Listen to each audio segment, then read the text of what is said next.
জাকাত কোরআনে কারিমে যদি কোনো বিষয় একবার দুইবারই বলা হয় তাহলে ফরজ হওয়ার জন্য এটাই যথেষ্ট যে কোরআনে কারিমে একবার উল্লেখ করা হয়েছে, দুইবার চারবার পাঁচবার বলার কোনো প্রয়োজন নাই।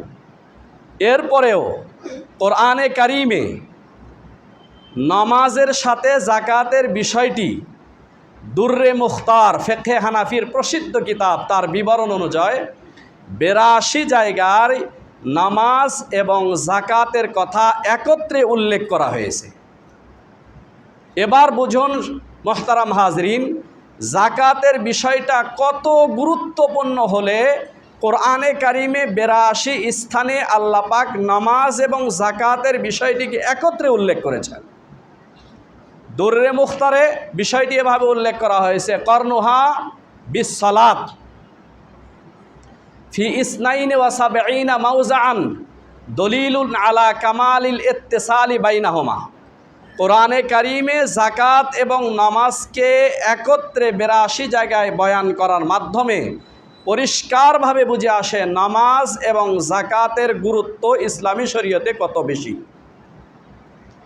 এই জন্য নামাজের গুরুত্ব আমরা সবাই দিলেও জাকাতের গুরুত্ব আমরা সবাই দিই না।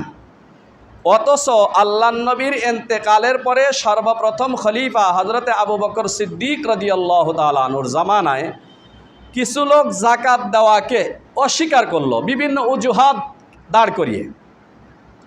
তখন হজরতে আবু বকর সিদ্দিক রাদিয়াল্লাহু তাআলা আনহু ঘোষণা করেছিলেন, যা হাদিসের বহু কিতাবেই আছে, ওয়াল্লাহি আল্লাহ পাকের কসম, লাউকাতিলান্না আমি যুদ্ধ করব তাদের বিরুদ্ধে, মান ফাররাকা বাইনাস সালাতি ওয়াজ যাকাত যে ব্যক্তি যারা যেই সম্প্রদায় যেই দল নামাজ এবং জাকাতের মধ্যে পার্থক্য করে, নামাজকে ভিন্ন রূপ দেখে এবং জাকাতকে ভিন্ন রূপ দেখে।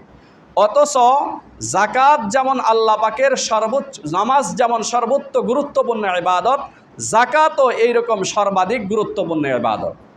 এই বিষয়ে ছাড় দেওয়ার কোনো সুযোগ নাই।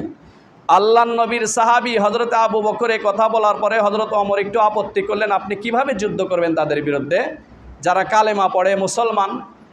তখন হজরত ওমর বলেন যে আমি শেষ পর্যন্ত চিন্তা করে বুঝতে পারলাম আল্লাহ পাক হজরতে আবু বকর সিদ্দিক রাদিয়াল্লাহু তাআলা আনহুর দিলটাকে ক্লিয়ার করে দিয়েছেন, যেটাকে ওলামা ইকরামের পরিভাষায়, হাদিসের পরিভাষায় শরহে সদর বলা হয়, যে তাদের বিরুদ্ধে যুদ্ধ ঘোষণা করতে হবে। এই জন্য কোনো মানুষ যদি জাকাতের ফরজিয়তকে অস্বীকার করে